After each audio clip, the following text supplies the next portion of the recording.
Good morning, Twitch.tv. Good morning to YouTube as well. And, of course, good morning, Mini Motorways. No! Overruled! We're going to Zurich for today's daily challenge, where we will start with 4 bridges. And note that no destinations become circles. Now, Samurai Sam, who just objected, was also here first. Good morning, Sam. A crab rave from Sunflare's Space. Good afternoon, Sunny. Happy to have you both alongside. I find it interesting that Sam has decided to object. Perhaps he already knows my plan, for you see, one thing we want to talk about today is the likelihood, I would say, not definite. It's not 100% certain, I don't want to make any promises, but I'm fairly confident that tonight will be the final stream for Valkyria Chronicles 4. We are in just about the home stretch. We've got 1, maybe 2 more chapters to go through. We've hit the, well, for those who know the story of Valkyria Chronicles 4, that big, terrible, awful thing they had to do, they suddenly decided not to do it, so who knows what's coming next in that regard. Let's take ourselves a tunnel. We're going to need lots of them on account of the Uetliberg over here.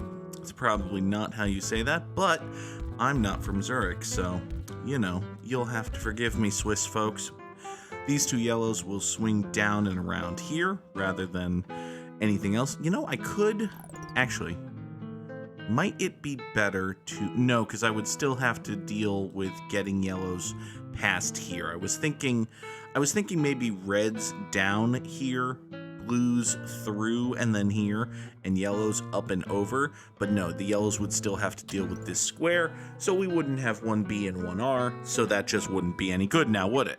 So, with the likelihood that tonight is the final stream of Valkyria Chronicles 4, that means we need a new Thursday game. Not definitely next Thursday, but potentially next Thursday. So, I've gone ahead and created a little ranked choice poll. Go ahead and hit bang poll in the chat to vote to decide what we play on Thursdays. Folks on YouTube, that link will, of course, be in the description of the video.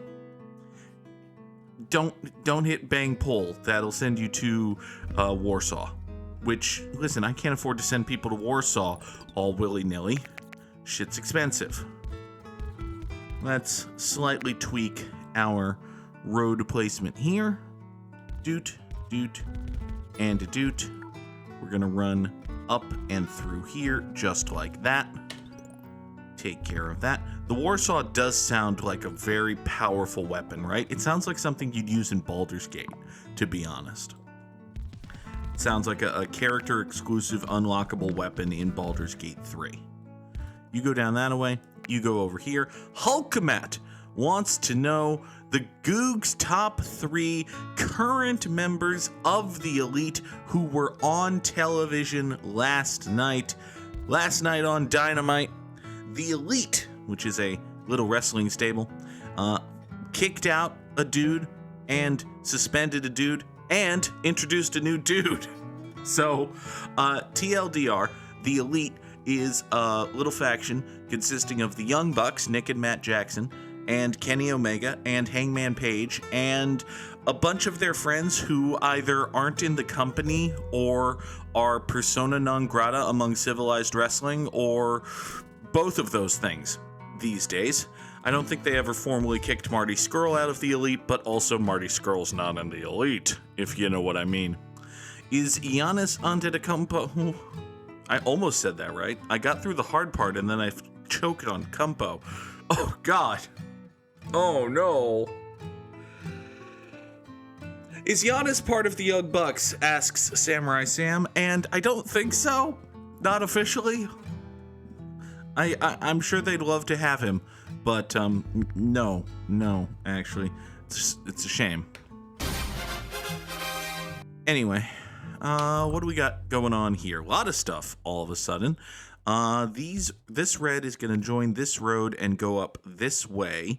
And, I think we're going to have to redraw this bridge to accommodate. Let's go up and over like so, then down here and further down and do this terrible thing. This is multiple terrible things in service of these businesses, but I suppose it'll be okay. This beige will swing out that way. This Spotify will actually fucking play. Thank you. I think maybe what happens is it hits every song in the playlist and then doesn't go through the entire playlist again. So every, how many songs are on this fucking playlist? Every 533 songs as of now. Possibly. Anyway, you go off that way. This beige will come in here. We'll get another beige buddy at some point. Hey, look, a beige buddy. His name is Mark. He wears sweater vests. He's my beige buddy. Anyway, so last night on Dynamite, recently, it should be said, the Young Bucks have turned heel. Their characters now are that they are smarmy jerks who are super corporatized because they're the executive vice presidents of AEW, and damn it, they demand to be treated like it all of a sudden. Which, okay, they're doing good. They're doing good work, actually. They lean into literally every stereotype that the internet fans have made for them since 2022, which is a good thing to do. It's, it's a way for them to get heel heat, which, listen, it's very difficult. It has proven very difficult for the Young Bucks to consistently be heels in AEW, which makes sense because the Young Bucks kind of legit are the reason AEW exists and AEW rules. So if you're a person who knows those two things, it's very difficult for you to boo the Young Bucks, even though if you're a person who knows those two things, you also know that the Young Bucks are at their best when they're heels. They're fine and good baby faces or whatever, but they are magnificent pricks. Which is always a strange thing to say about any person, really, except perhaps your lover. But the Young Bucks, they really are just incredibly talented heels. So, I digress. Last night, the Young Bucks inducted a new member into the Elite. That being one Kazuchika Okada, biggest wrestling superstar in Japan, used to be New Japan's world champion, was like the face of that company. He was. You remember earlier this week we were talking about how Will Ospreay should be the guy in AEW. Kazuchika Okada was capital T, capital G, the guy in New Japan Professional Wrestling for the last, at least 6 years? More than that. No, that was 2016. I feel like Okada was already capital T, capital G, the guy in 2016. It's probably closer to 10 years or something. Hulkaman, how long has Okada been the guy in New Japan? It's a long time. So Okada was the guy in New Japan for a very long time, but then he decided that he wants to be paid money to be the guy in a professional wrestling company, which, is fair. New Japan doesn't traditionally do that, but he's very good, and people who are very good at a job, particularly one where it's possible to make money, would like to make money doing that job eventually. So Okada signed with AEW, is the long and the short of it, and he made his official debut last night on Dynamite, wherein he debuted as a heel, basically. It looked like he was debuting as a face, but no, it was an Swerve, and he turned out to be a bad guy, and aligned himself with Nicholas and Matthew Jackson in the Elite. Which brings us to Hulkamat requesting Goog's top 3 current members of the Elite who were on TV last night. And first of all, we're going to take a motorway rather than a tunnel here. Motorway and fewer road tiles is a dicey choice, but I think it was the correct one. Speaking of dicey choices that I think are correct, here's another thing we're going to do.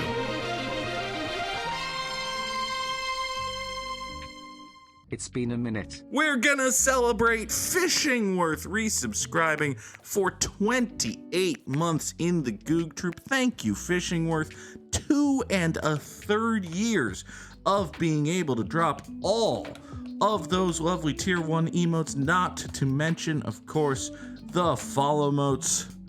All of those emotes are yours for the taking. Some of them are free if you follow, but the rest come with the subscription. Thank you, Fishingworth. Always love to see it. Do it for the emotes. They're wonderful emotes. Look at these emotes. The Samurai Slam made by Izzy. The Phoenix Wright lovingly animated from a video game that we played. The gorgeous Tally drawn by Parlor Ghost. The Ice Dragon, which many people don't get as a reference to the wrestling game that we played for a few weeks because, well, it was a wrestling game and we only played it for a few weeks. The Rips, which I blatantly stole from someone who made it for a Halloween pack, and I was just like, nope, that's a year-round emote. I love that emote. I stand by that. That's a year-round emote. I love that emote. Anyway, my point is there are good emotes. Many of them designed by the lovely and talented Parlor Ghost, tinyurl.com/ghostbubble. But I digress. Within my digression, let's take motorway number 1, slide it over here, get it going into this business. We really need, incidentally, the 1B1R is really rad. I'm proud of that one. That one was a labor of love with Izzy Saurus and me going back and forth. We took a long time to nail that one, but Izzy got the job done. Very proud of the 1B1R.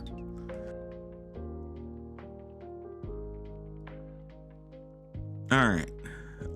What else do we have here? We have a situation. This is going to be a perfectly cromulent traffic light eventually.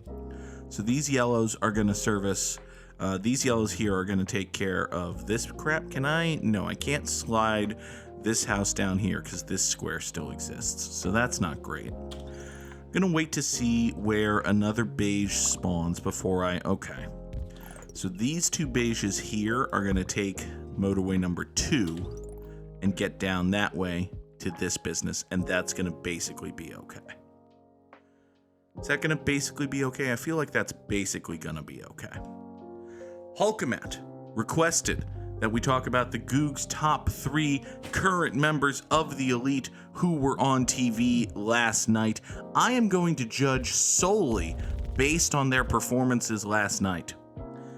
Mostly because otherwise it's obvious that Okada is 1 and the Bucks are interchangeable at 2 and 3. Like, that's easy. Last night, however, I'm going to say my number 3 member of the Elite was Nicholas Jackson, mostly because Nick gets a little screamy when he's doing promos in this character, and the whole gimmick of, oh, the Bucks have gone corporate now, they're such dickish sellouts, is they're playing it up and it's a little schlocky, if we're being honest. Nick's performances have been particularly schlocky. So, listen, every Young Bucks gimmick is at least a little tongue-in-cheek, particularly if they're playing anything other than, you know, that tag team you love, the Young Bucks. It's a little schlocky. It's just a little schlocky. I'm going to put Nicholas Jackson in my number 3. I like the gimmick. Nick does a generally good job with it, but not at his best last night, I thought. My number 2 is Kazuchika Okada. Okada, for all his gravitas and all his charisma and all his talent and all of that, didn't really do much. Like, he came out, he stood in the ring, he hit a bad-looking Rainmaker on Eddie Kingston, which may or may not have been Eddie Kingston's fault. Not saying anything. I don't know. I'm just saying there was a moment, right? Typically, the way these things work is, you know, Okada comes out, he looks like he's going to side with Eddie Kingston, and then, oh, shock and horror, he hit his move on Eddie Kingston, oh no! And listen, that's what they tried to play it off as.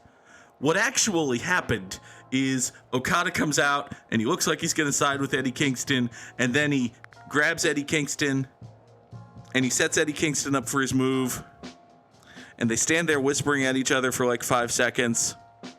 And then, oh no, shock and horror, Eddie Kingston, Okada hit him with his move, oh no! it was not the smoothest Rainmaker in the history of the world. So for last night alone, Kazuchika Okada was my number 2 of the top 3 members of the Elite, and my number 1 by process of elimination, and the fact that he was excellent and has generally been better in this gimmick, is Matthew Jackson. Matt Jackson has been killing it in this gimmick. He is really leaning into it. Like, I am not reading anything actual into these personalities other than what I glean from their performances. I feel like Matt Jackson is driving the ship with this gimmick, and that's cool. I like it. Matt Jackson is just, he's again, a tremendous prick in the wrestling sense, which is a lovely thing for a person to be. We're going to keep taking tunnels. I know I like roundabouts. It's the gimmick and all that. And listen, we do love us a roundabout here on the channel. We're taking tunnels. We're taking tunnels. We're taking motorways. It's just what needs to happen. Hulkamat is heading to work. Thank you for being here, Hulkamat. Thank you for redeeming the Goog's top 3. We have a minor problem over here, which is green business off that way. What needs help and support? Samurai Sam asks if the Goog has ever seen the James Bond movies. Well, there have been like 86 James Bond movies, or at least 20? More than 20. 25? I'm going to say there have been roughly somewhere between 20 and 25 James Bond movies, of which I have seen 4. Here's a true fact about the _Goog. I have seen every Pierce Brosnan James Bond movie and no other James Bond movies. That's basically a function of being a child in the 1990s. So it was not entirely an intentional choice, but yeah, when you grow up a child in the 1990s who then is not a massive media consumer in the 2000s and further, you wind up watching every Pierce Brosnan James Bond movie and no other James Bond movies, which is the situation in which I find myself. We've got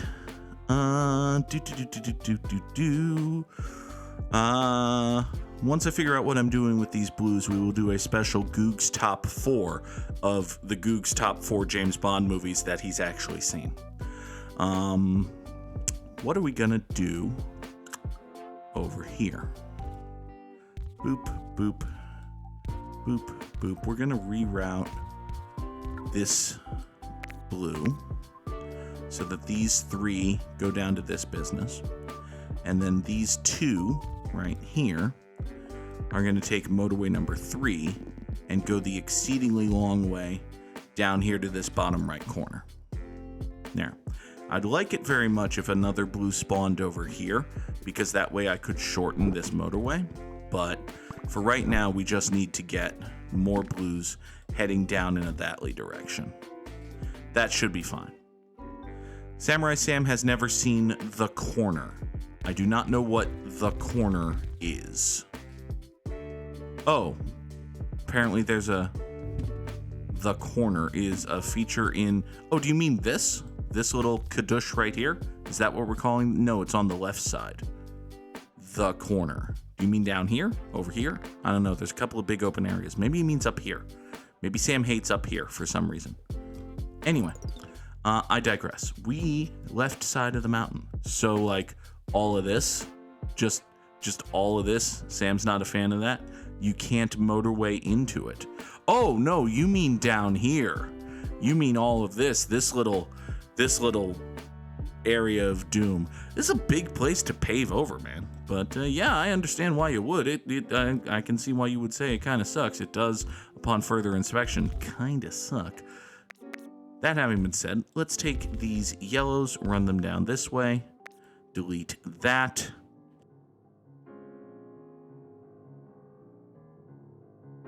Okay. So these 3 yellows are going to service this business. That'll be fine. This one blue house has been supporting this blue business for so long and so well that what I'm actually going to do is I'm going to staple this to this, and we're going to redesign, we're going to slightly redraw motorway number 3, like so. Now, down here, we do still have a little bit of business problems, and you know what? I do have a couple of spare bridges. I don't have that many road tiles, though. I might not be able to do this. I'm literally 1 tile short of being able to do the thing I want to do. All right, somebody give me a road tile back. Oh, look, I have a road tile. Boop. So now we connect this yellow house into this yellow clusterfuck, and that goes in service of this thing. Give me another tunnel, because I have a bridge and a motorway. Also, we have a problem, sort of, minor problem.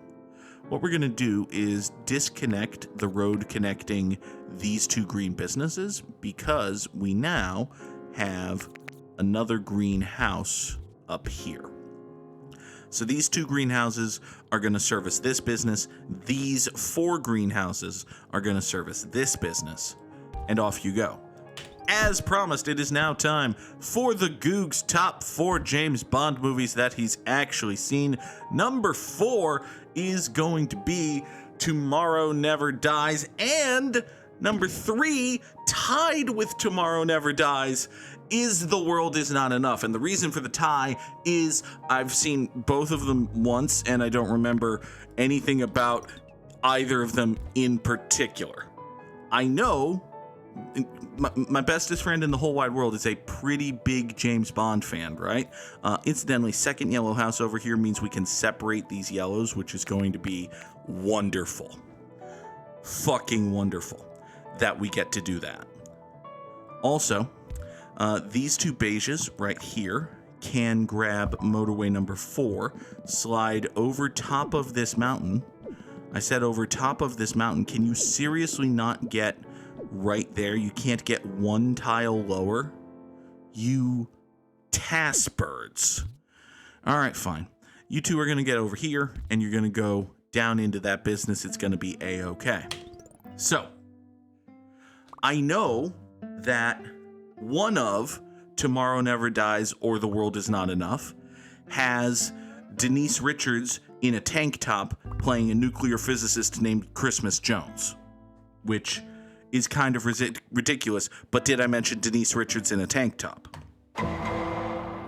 One of Tomorrow Never Dies or The World Is Never Enough, and The World Is Not Enough, has a villain who's an evil media mogul who something control all the satellites, something start a war with China for some reason. Are those the same movie? I don't fucking know. One of Tomorrow Never Dies or The World Is Not Enough ends with James Bond making out on a raft with an Asian lady. Which one? I don't fucking remember. That's it. Those are the 3 things I remember about The World Is Not Enough and Tomorrow Never Dies. So they're both tied for 3rd on the Goog's top 4 James Bond movies that he's actually seen. Let's take a brief diversion to discuss the fate and dispensation of this red business. It's bad, but we have a plan. It involves a stupid bridge, but you know what? This is why God gave us bridges, so that we can do stupid things with them, like this. We're going to put this beige down this way, this beige over here. We're going to run a tiny little bridge over here, which will allow, wait for it. Ooh, excuse me. We're going to take, do I want to take, yeah, we're going to take 3 from here. We're going to take these 3 reds off of this road. We're going to deprive this red business of a little bit of traffic, but it's going to be fine. These reds here are going to run down into that away. Boom and boop. And actually, since we've got this one, we can put that one back where it was. So 3 reds go to here, 4 reds down to here. That should be fine. So, the Goog's second favorite James Bond movie, and I know enough about the critical reaction to James Bond movies to know that this is very few people's second favorite James Bond movie, but the Goog's second favorite James Bond movie is Die Another Day. It's a fun movie. It's silly. Got Bond in the snow. He's fighting masked North Koreans who are dressed up as white people so that you can have white people in your movie but still make the villains Koreans. I assume that's why they did it. I don't know. But it's good. It's fun. Listen, the whole James Bond aesthetic, and again, this is my take on James Bond because Pierce Brosnan is my James Bond. The whole James Bond aesthetic is cars and girls and quippy British dudes and suits, right? And booze. Also, special shout out to honorable mention, I guess. I could have made this a Goog's top 5 and put this in number 3. Can we slide this into the number 3 slot in an expanded Goog's top 5 favorite James Bond movies? 007 Nightfire for the PlayStation 2 and Nintendo GameCube, and that era of video gaming is the Goog's 3rd favorite James Bond movie, even though it's not a movie, and it only marginally stars Pierce Brosnan because the model looks like Pierce Brosnan. It's a fun game that I don't think I've ever beaten. I think there's one very hard level that I can't get past. Eventually you go to space in Nightfire, I think. I think there's a level in space. There's a fight you have to do in space that I could never win. Anyway, I digress. 007 Nightfire, good game. Want to play that game now, actually. Man, I could really go for playing like the first 2 levels and then a couple bits of multiplayer of James Bond 007 Nightfire. And yes, I do realize that there's a more famous James Bond video game. I've never played that one. I'm sure it's good. We're rerouting these beiges. Our yellows are in pretty open rebellion, and there's nothing I can do about it because they only have so many yellow houses. So it's we're gonna have to pretend that it's fine, I guess. This yellow house over here, are you going to be okay? So anyway, Die Another Day, perfectly fine James Bond movie. It's got cars, it's got girls, it's got, quippy British guys. It's awesome, it's cool, it's fun. It's, here's an excuse to hit the Law and Order drop. It's got Rosamund Pike being very pretty. There you go. It's got Halle Berry being Halle Berry. That's great, good for her, well done. Yeah, Die Another Day, perfectly fine movie. Good movie, fun James Bond movie. The Goog's 2nd favorite James Bond movie. And, of course, the Goog's favorite James Bond movie is GoldenEye. Listen, for all the talk about, I know generally that people don't love Pierce Brosnan. I feel like the general reaction to Pierce Brosnan is that he was like a B- Bond or whatever. Even the people who say Pierce Brosnan was a B- Bond or worse will tell you that GoldenEye is a fucking great movie. And GoldenEye is a fucking great movie. So, if you're gonna like any James Bond movie, you're gonna like GoldenEye. And listen, I like me James Bond movies. I could go for some GoldenEye. I betcha I would probably like, just based on the trailers and such that I've seen, I think I would like the early Daniel Craig James Bond movies, and then they get up their own ass about what it means to be James Bond. And then I stop caring, honestly. Like the last at least 3 James Bond movies have all been marketed as, oh my god, everything in the world is falling apart, James Bond's gonna die or something, it's super sad and serious. And it's not what I want from James Bond movies. I want the Pierce Brosnan James Bond movies. I want girls and cars and booze and quippy British guys in suits. So you basically get those with the Austin Powers movies, but those are all fun. I enjoy all of them anyway. So 2,322 commuters over 90 days doesn't feel like a terribly great score, but it's it's top. Well, okay, here's the good news and the bad. It's top 1% in the world. It is in fact top 10 in the world. I doubled up Parwa Ghost, and I damn near quadrupled up Bagunicorn. I believe if I'm doing my quick math right, I was literally 2 trips away from quadrupling up Bagunicorn, so that's nice. However, I did lose to Samurai Sam by a scant 50 dudes. So, also Sunflare Space, Austin Powers, the character, does not hate the Dutch. There is a character in the Austin Powers movies who hates the Dutch, but it's not Austin Powers. So, there you go. Now, before we wordle, I did mention way at the beginning, if you hit bang poll, and again for the folks on YouTube, it's in the description, there is a poll running to decide what game we play on Thursdays, and real quick, I want to talk about those games. So, I actually made a tiny little graphic, and we're going to bring up that tiny little graphic right about now. These are the 10 games that are eligible for this poll. We have Baldur's Gate 3, which, yes, we are playing on Tuesdays, but there are three things about Baldur's Gate 3. One, it's fucking excellent, and I love it to pieces. Two, it's goddamn enormous. There is so much to do in this game that we could be playing it. If we only play it on Tuesday nights, we will play it forever. If we play it Tuesdays and Thursdays, we will play it for half of forever. And three, it's doing pretty well. You know, relative to the levels of what we set for this channel, BG3 gets some pretty decent viewership still. So, you know, I'm not gonna lie, that goes into it for me. So for those reasons, more Baldur's Gate 3 is on the poll. It will be, if that wins the poll, a continuation of the Celeste playthrough. We're not going to have like parallel worlds or anything like that. So it would be more of the same with Baldur's Gate 3. But when I say more of the same, it's really good and fun, and I'm enjoying the hell out of it. Second game on the list is Death Stranding, one of those big important AAA RPG video game things that was popular, had a moment, and I was like, hey, I might want to play that someday. And then I came into possession, and I've never played it. So I know very little about Death Stranding. I know it's about couriers in the post-apocalypse, and I know there's a scene where a dude rips out his toenail. And listen, that's gross, but we can look away from that. Death Stranding, I've heard good things.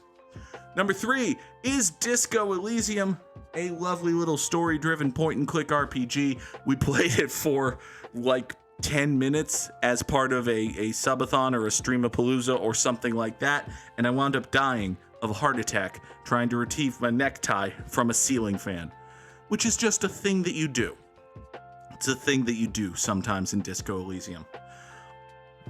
Our number 4 game on the list is Dishonored, an RPG that Bagoonicorn recommended to me. I played a tiny little bit of it during a subathon a couple of years ago and really enjoyed, and naturally have not touched since.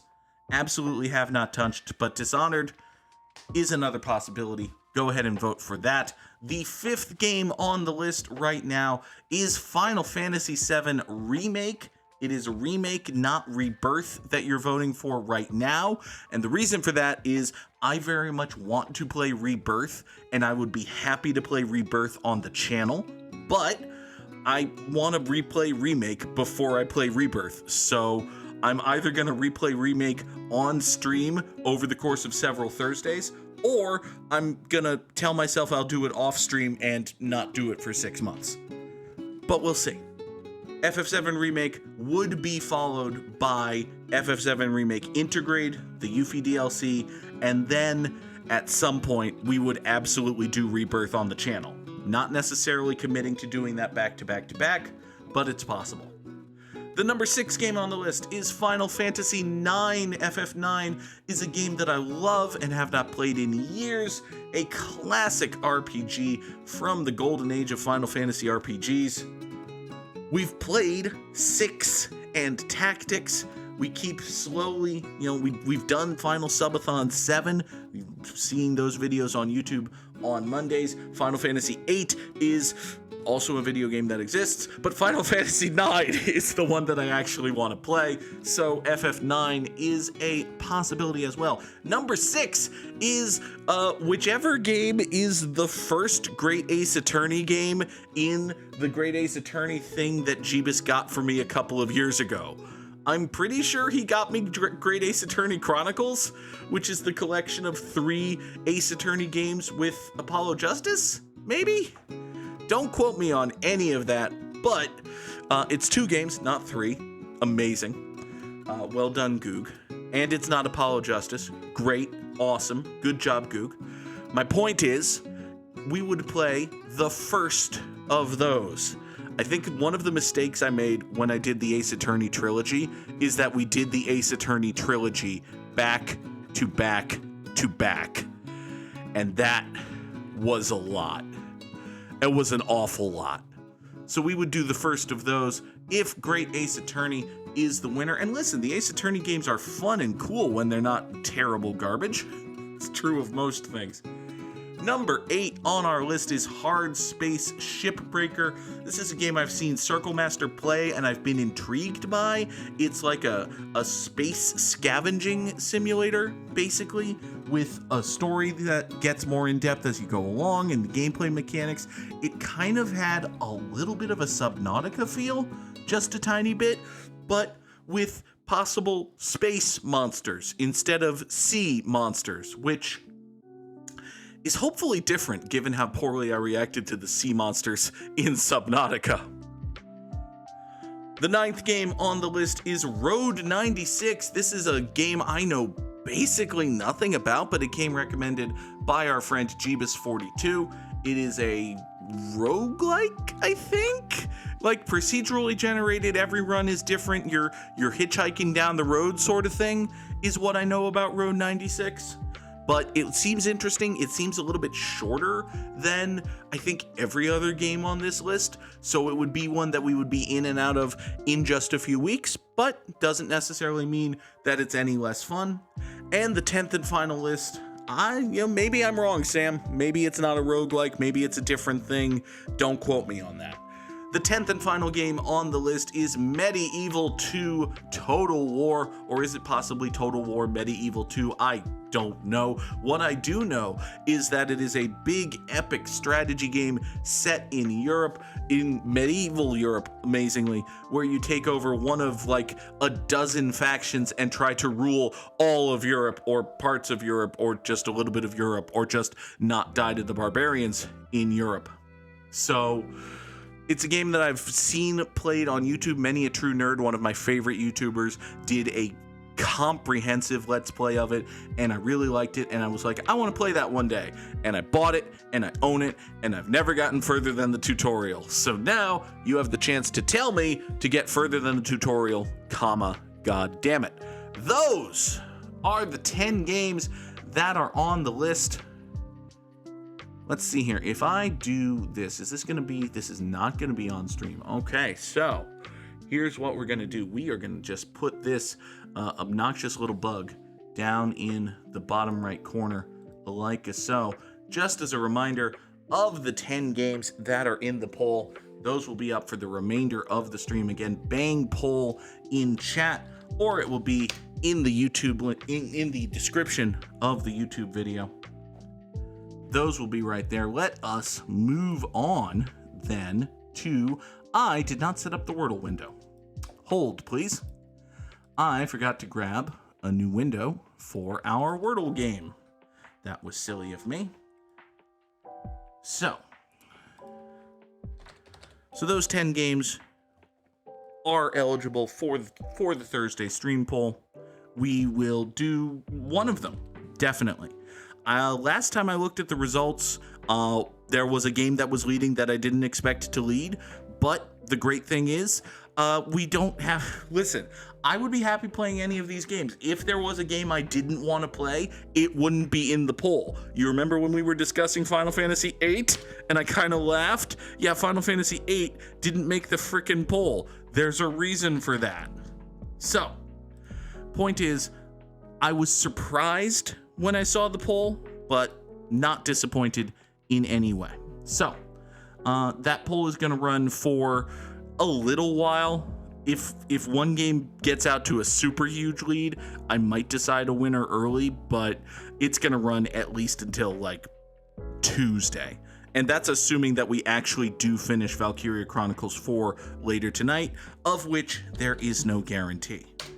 So that has been a very lot of words to get us into our good friend Wordle, and the Wordle is not later. But hey, there's an E and an L It could be cello.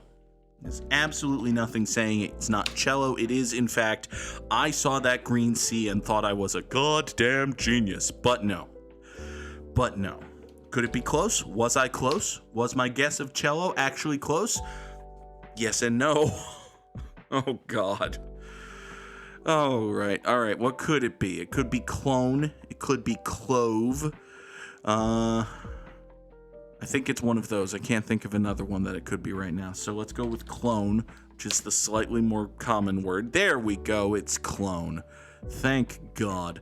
Thought this was going to be one of those Wordles where you get 4 greens and then there's just a column of gray. I hate those Wordles. All right. Let us, having successfully Wordled, we will now draw some connections. Haha. So, we've got the first thing that I see right here, drain, joint, and pipe are all plumbing things, right? Like you've got pipes, when stuff goes down the drain, it goes into your pipes, and those pipes are connected with joints. But I don't see, well, flush. Flush is kind of a toilet thing, right? Oh, Sam is correctly noting that cigarette, joint, and pipe are things that you smoke. And, other than that, though, you don't really smoke a fever. You don't, Sam smokes American. I don't think that's actually a thing that people do. But, I'm thinking drain and flush. Drain, joint, pipe, and flush are all plumbing and toilet related terms. Nope, absolutely not. Okay, all right. Good job, Goog. Let's shuffle this up and try again. We've got,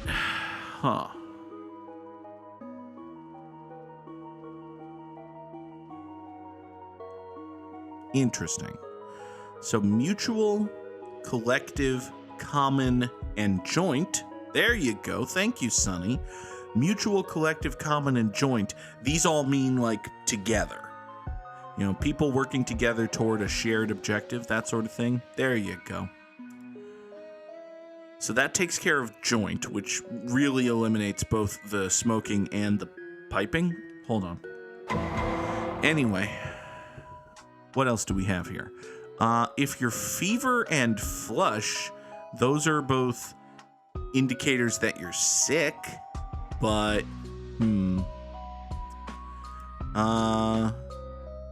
Sonny, you know what, Sonny? Lucid, fever, pipe, and American are all dreams. There you go. Don't necessarily think that they're talking about the American dream Dusty Rhodes, if you will. Man, that is a C- Dusty Rhodes at best. Sam asks what a lucid dream is. A lucid dream is a dream where you know you're dreaming, but you don't wake up, right? According to people who can do lucid dreaming, and this is not the _Goog, but according to people who practice lucid dreaming, you can kind of train yourself to a state where when you dream, you know that you're dreaming, but you stay asleep and therefore have kind of control over your dream.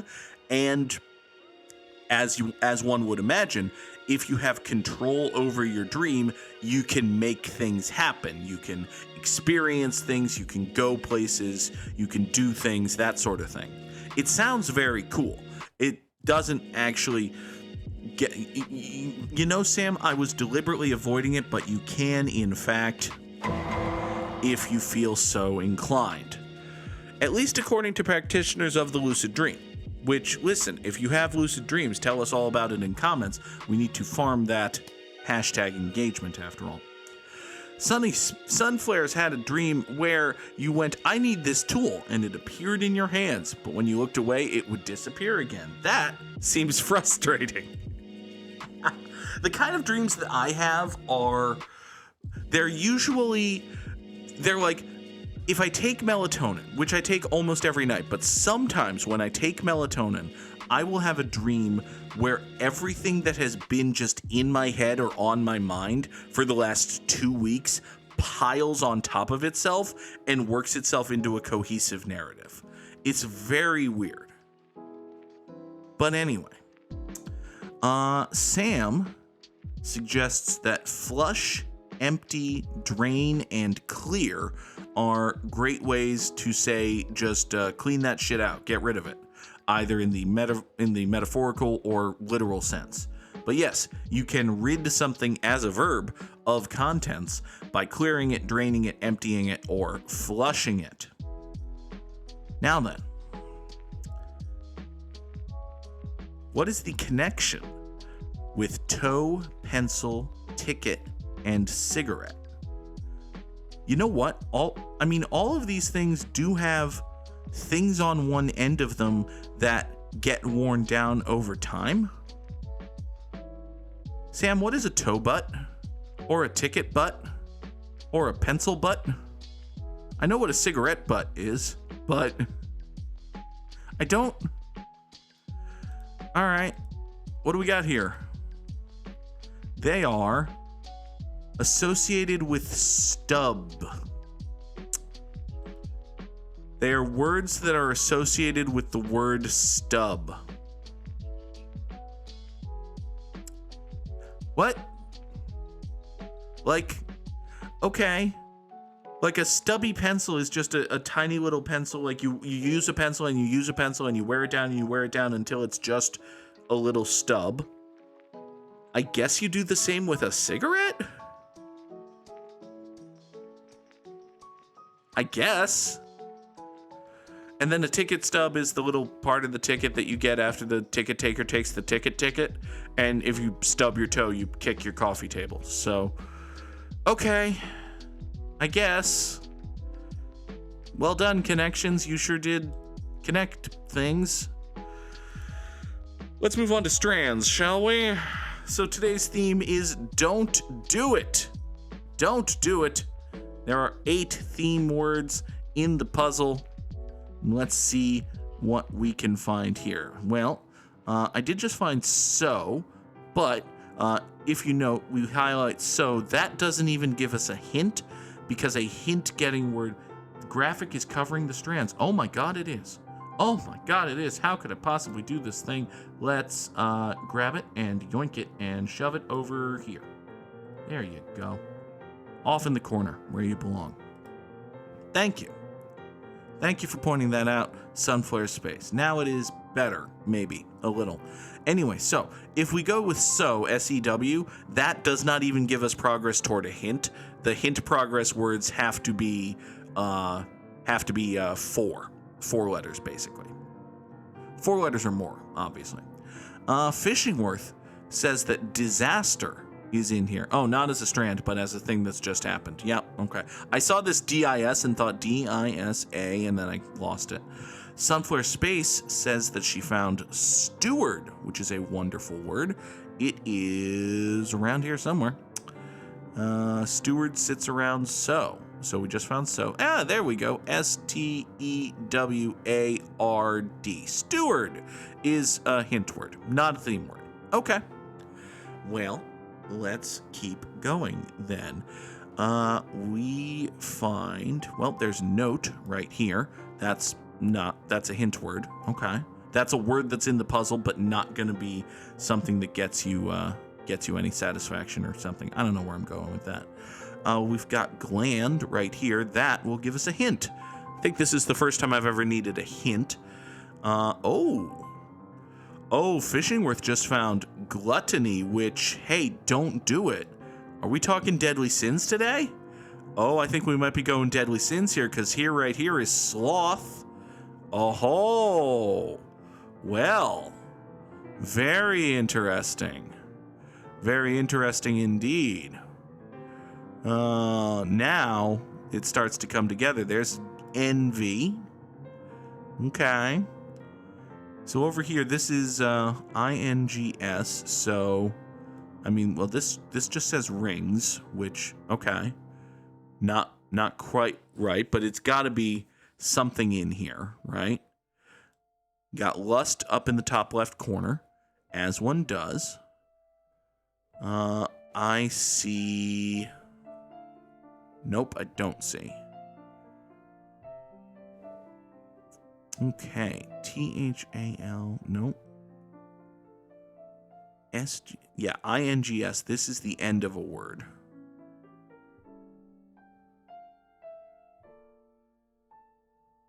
This is not how you spell Danes. There's Wrath right in the middle there. Okay. D-I-N... Dinals? Oh, wait. Cardinals.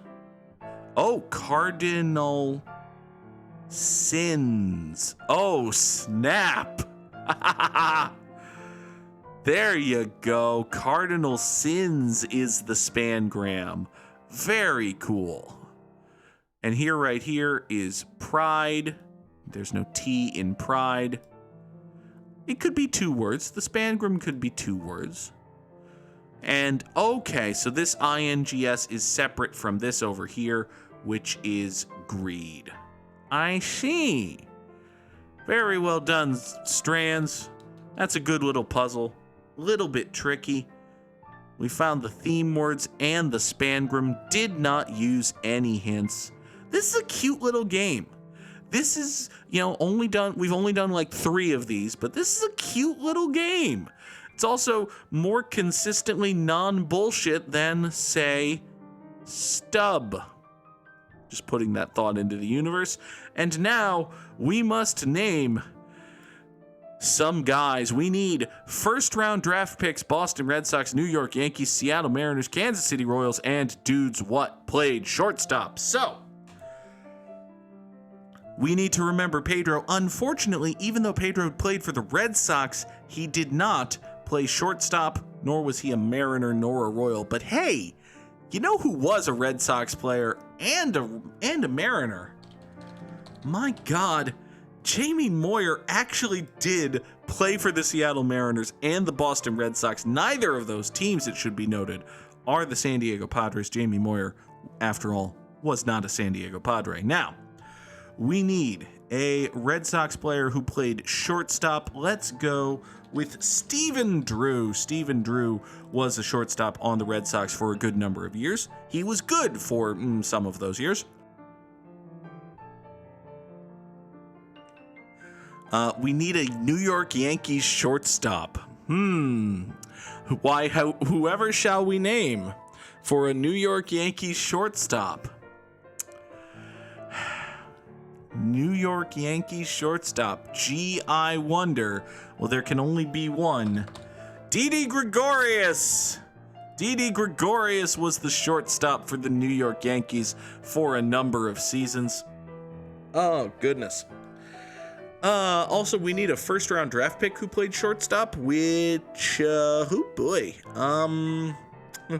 Draft picks. Oh, draft picks. I unironically think Derek Jeter was a first-round draft pick, wasn't he? Sam, was Derek Jeter a first-round draft pick?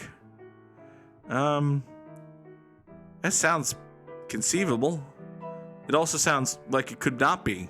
Like, fucking draft picks, man. How do they work? What about Gunnar Henderson for the Orioles?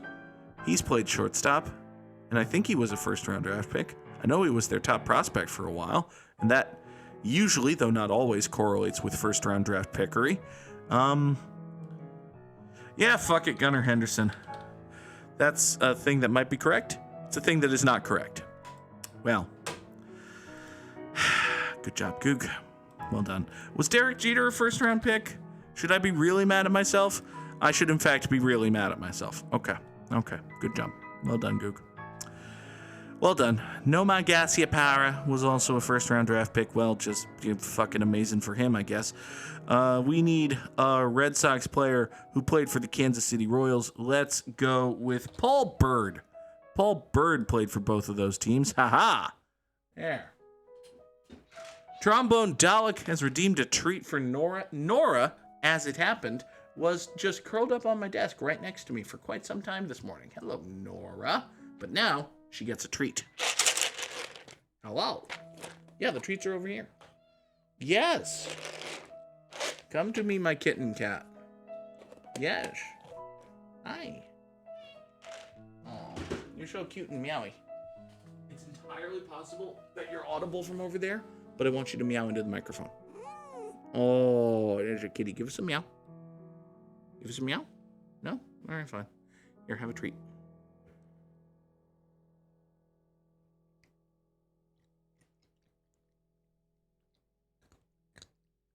Oh, the crunch. I saw the levels go up with the crunch. The people probably heard that crunch. Oh, you're so very meowative. Oh, there's my kitty. Come here. Okay, you don't want to be hugged and squeezed like that. All right, bye, bye, bye, bye. That's my arm. Ow. Fucking hurt. Ow. Cat with the claws in the arm. Owie. All right, a Yankee who was a Mariner is Ichiro. There's only 2 eyes in Ichiro. And a Yankee who was a Royal is Johnny Damon. And we need, I don't freaking know, first round draft picks, man. A Mariner who was a first round draft pick is Alex Rodriguez. That feels safe and solid. It was, in fact, correct. Yay, we got 8. And might have tricked our way into getting 9 if I actually went with Derek Jeter. Yeah, well.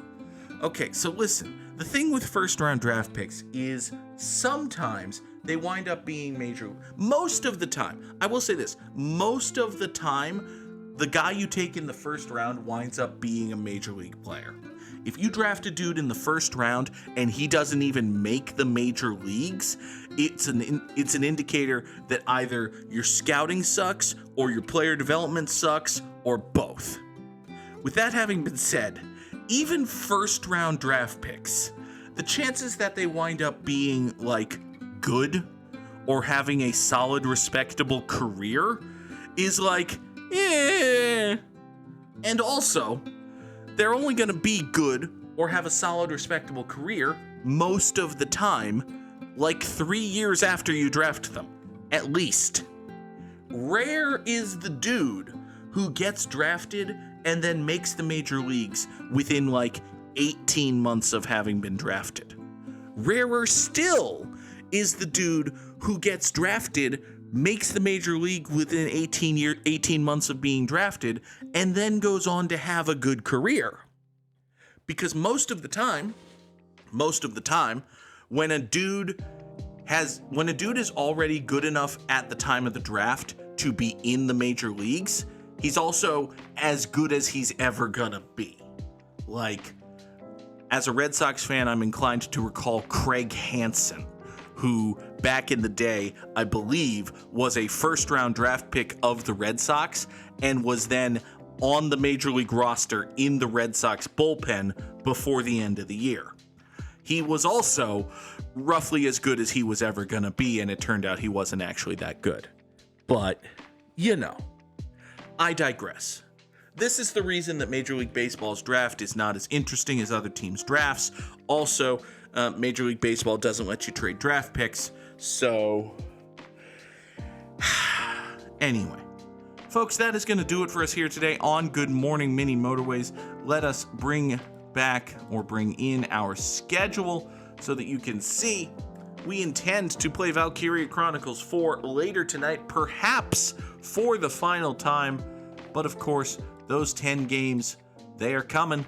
Vote for one of them or more of them. It's a ranked choice poll. You get to sort these games, as many of them as you like, in whatever order you like. One more time for those in chat, bang poll. For those on YouTube, it is in the description. Let us know what you want to see me play on Thursday nights. We will announce the results, sometime next week, let's say. Assuming that we finish VC4 tonight, which we probably will. Anyway, thank y'all so much for watching. I hope you have a wonderful day. I'll talk to you later. Have a good one. Bye-bye.